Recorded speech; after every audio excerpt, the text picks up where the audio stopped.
Urakoze cyane kufunguye iyi cyegeranyo. Vatikani n'amasezerano afitanye isano n'imyuka mibi. Mu yandi magambo, ni amasezerano Vatikani igirana na Satani. Turaza kwibanda ku bice bine bigaragaza uko ayo masezerano ateye ubwoba akorwa. Icya mbere turareba ni icyitwa Dakamas. Kubaza icyongereza bisobanuye misa yirabura cyangwa misa y'umukara.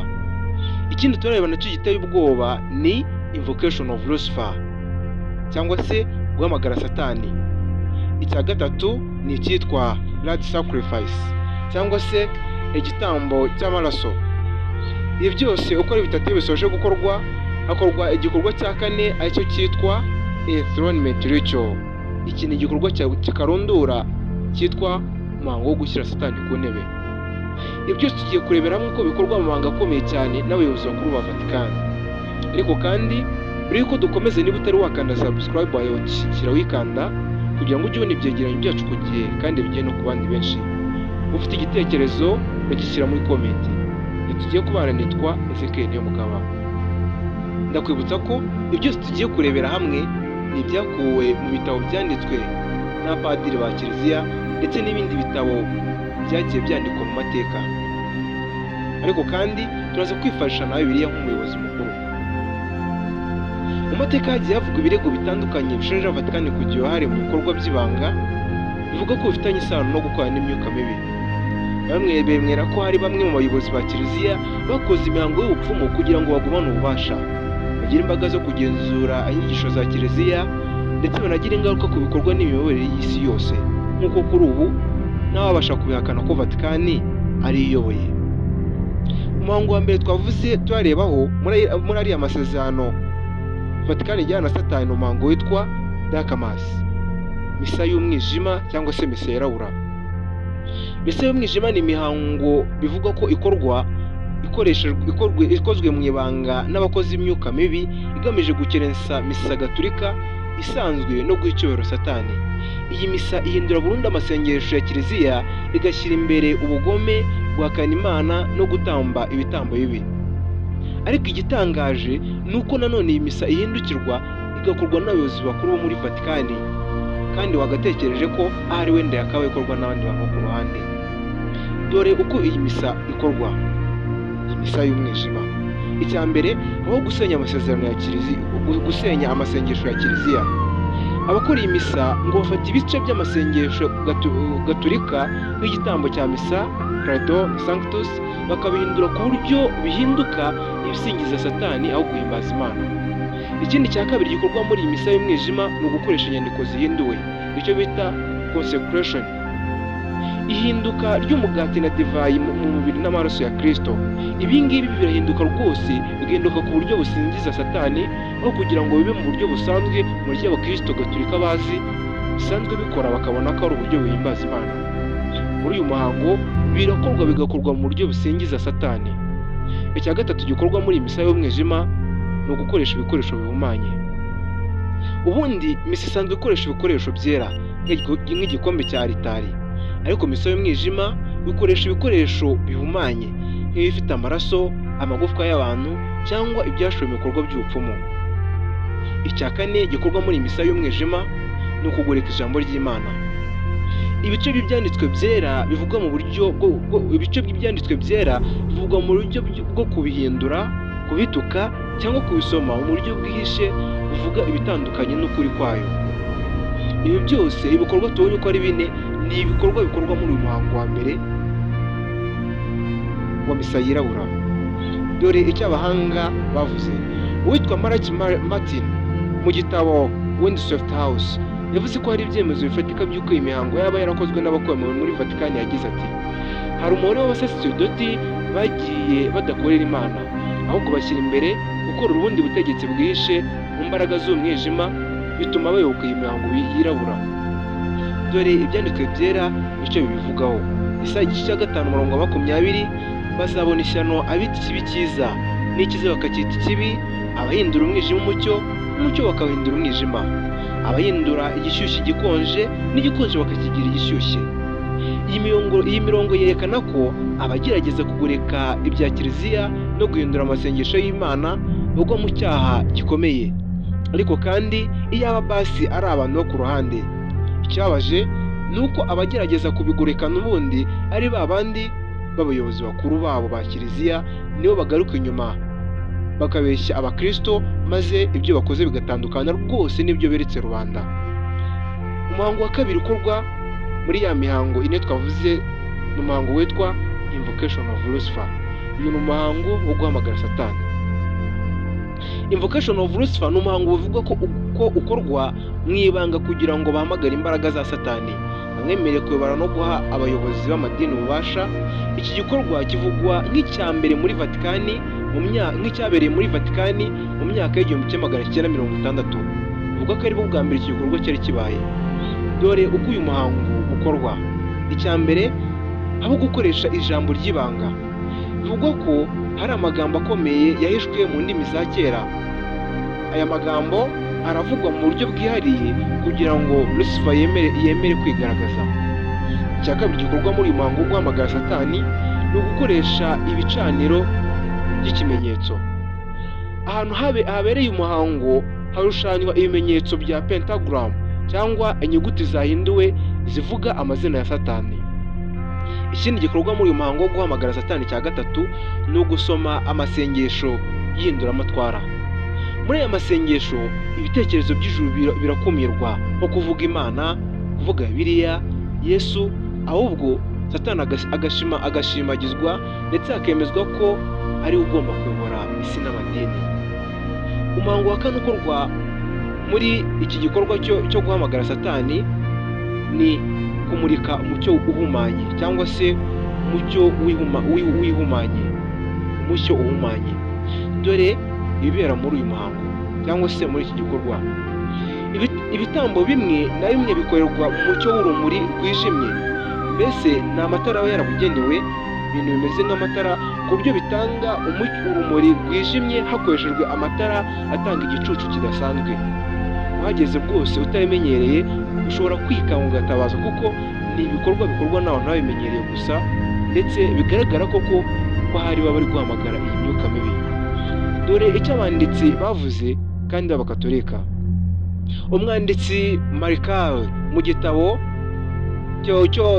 yanditse mu 1925 Memoirs of an Apostle yavuze ko hari imigambi myinshi yo kwinjiza imyuka mibi mu buyobozi bwa kiliziya, kandi ko bamwe mu bayobozi bakuru bashatse gukorana n'imbaraga z'umwijima kugira ngo bagire ububasha bukomeye ku bayoboke. Ese ubundi ibyanditswe byira bivuga wiki byo?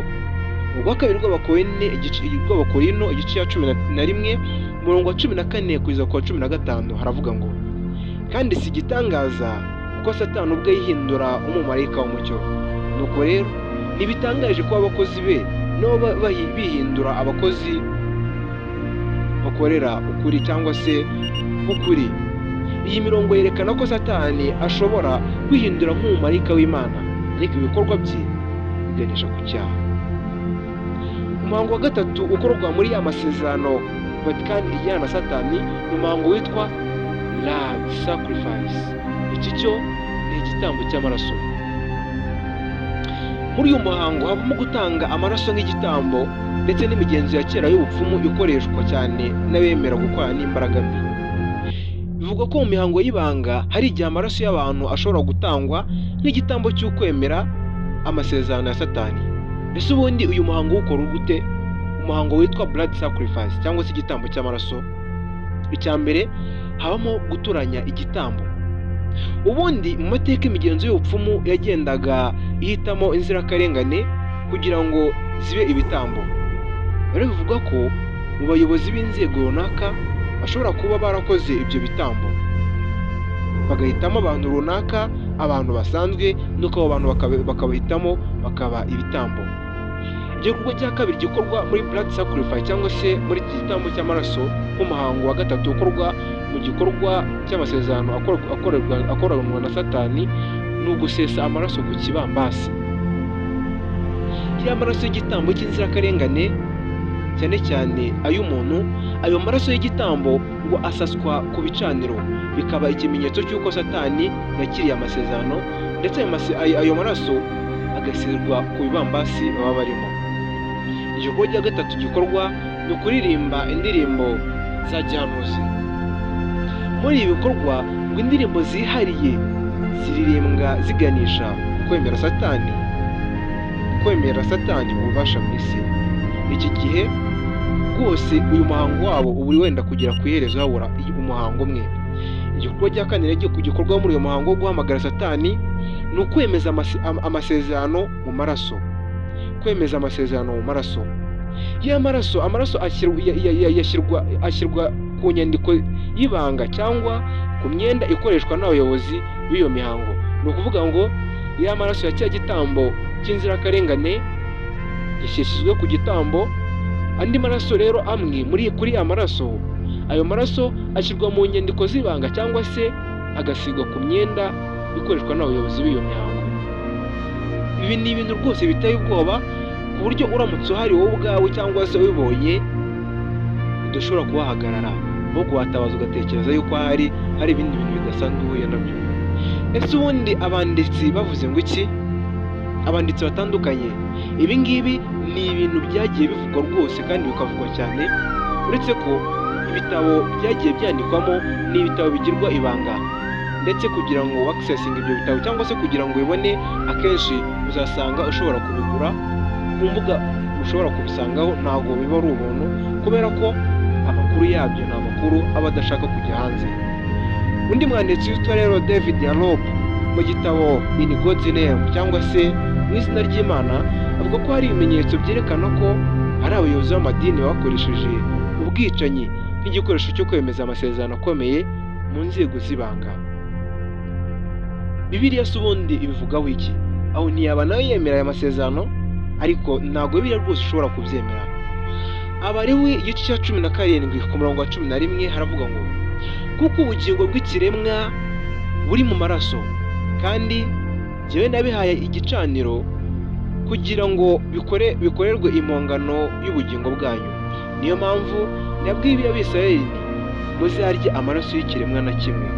Ntimuzarye amaraso y'ikiremwa na kimwe. Bibiliya irwanya gutamba amaraso nk'igitambo, cyane cyane iyo bikorwa mu buryo bw'ubupfumu, aho bashobora gutamba umuntu bavuga yuko ari ukugira ngo ibintu runaka bikunde. Ibi rwose Bibiliya ntibyemera, ariko kandi muri uyu muhango wo guhamagara Satani nibyo bikorwamo gusa. Umuhango wa kane rero ngo twabwiye ni umuhango karundura witwa Enthronement Ritual. Ariko kandi niba utari wakora subscribe, ndagusabye kora subscribe kugira ngo ujye ubasha gukurikirana ibyegeranyo bitandukanye ndetse n'ibyigisho bitandukanye. Umuhango wa kane rero ni Enthronement Ritual. Uyu ni umuhango wo gushyira Satani ku ntebe. Iyi mihango rero bivugwa ko yakozwe mu rwego rwo kwemeza ko Satani afite ijambo mu buyobozi bwa Kiliziya. Ese ubundi uyu muhango ukorwa ute?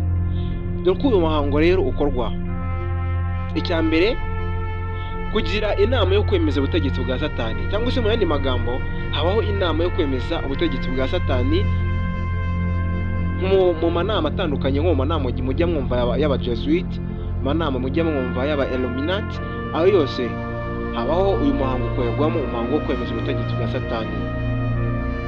Abantu rero bihitiyemo bajya hamwe bakemeza ko Satani ari we ubitaho, ndetse bakemeza ko Satani ari we muyobozi wabo, binyuze mu gukoresha ibikoresho bye bimwemeza koko, ahubwo ibikoresho byerekana ko, cyangwa se igikoresho icyo ari cyo cyose gishobora kugaragaza ko bari kumwe n'Imana cyangwa bahamya Imana, ibyo bikoresho ntabwo baba bakibikeneye.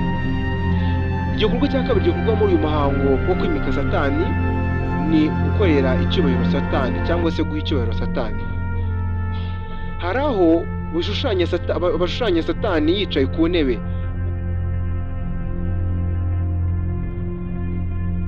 Ibi ngibi rero Satani rwose bamushushanya yicaye nko ku ntebe, bagafata intebe imwe iriho ubusa, ariko Satani batamubonaho, nuko bakaba nk'aho Satani rwose bamwimitse bakamuramya ari kuri ya ntebe yicayeho, ariko batamubona. Ibi bikorwa mu guha icyubahiro Satani. Igikorwa cya gatatu gikorwa ni uguhabwa icyemezo cyo kwamamaza umwijima. Abantu rero biyemeza kwirinda gukorera Imana, ahubwo bagakorera Satani.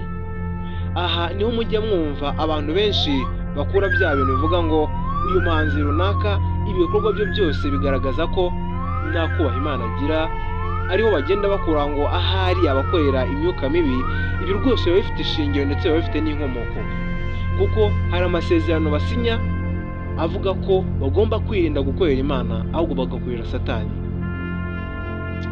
Ibi ni ibintu bibaje rwose ku muntu ushobora kubyumva, ariko kandi ni ibintu bishobora gutuma dufata imyanzuro itandukanye, cyangwa se bigatuma natwe dukora ubucukumbuzi ngo tumenye ese ubundi ibintu bimeze bite. Ese ubundi aho ngaho isi ntiyaba yaracuritswe tumeze nk'abari kurota ibintu tutazi iyo bigana? Nicyo gihe ngo dukanguke. Ese ubundi ibyanditswe byera bivugaho iki? Matayo igice cya 4 ku murongo waho wa 9 kugeza ku wa 10. Nuko aramubwira ati, niba unyikubise ibi byose nzabiguha, cyangwa se nunyikubita imbere ibi byose nzabiguha. Yesu aramusubiza ati, va hano Satani, kuko handitswe ngo uramya Uwiteka Imana yawe aba ari we ukorera wenyine, cyangwa se ujye uramya Uwiteka Imana yawe aba ari ukorera wenyine. Iyi mirongo yerekana ko gukorera Satani bibanye no gushaka kw'Imana. Murabizi ko Satani yabwiye Yesu ati, ariko Yesu ubundi wapfukamye ukandamya. Yesu yamusubije ngo iki? Yesu yaramubwiye ngo urajya uramya Uwiteka Imana yawe yonyine. Ibi bigaragaza yuko ntago rwose Imana ndetse na Bibiliya byemera igikorwa cyose gishobora gukorwa cyo kuramya Satani. Iki ngiki rero nicyo gikorwa cyonyine kizarangiza isi. Imana ubwayo iravuga ngo sinzigera nemera ko hari undi uhabwa icyubahiro cyanjye, cyangwa se ntabwo hari undi muntu ntabwo nshobora kwemera ko hari undi muntu wahabwa icyubahiro cyanjye, undi muntu usumba. Mubyibutse neza, Satani yagiye kuva mu ijuru kubera gushaka kwishyira hejuru y'Imana. Ibi ngibi nibyo bizarangiza isi rwose. Ku bantu bagiye bumva ibintu ngo nuko ibuye riraza yikubita ku birenge bya cya gishushanyo nk'uko tubisanga muri Daniyeli, ibi ni ibintu bizabaho rwose. Bitewe n'iki? Iyi si irenda kurangira. Ibikorerwamo byose ni ibikorwa bitukisha Imana, ibikorwa bitera Imana umujinya. Ahari tuvuze yuko tumeze nka Sodoma twaba twishyize heza, kuko dusigaye turengeje Sodoma.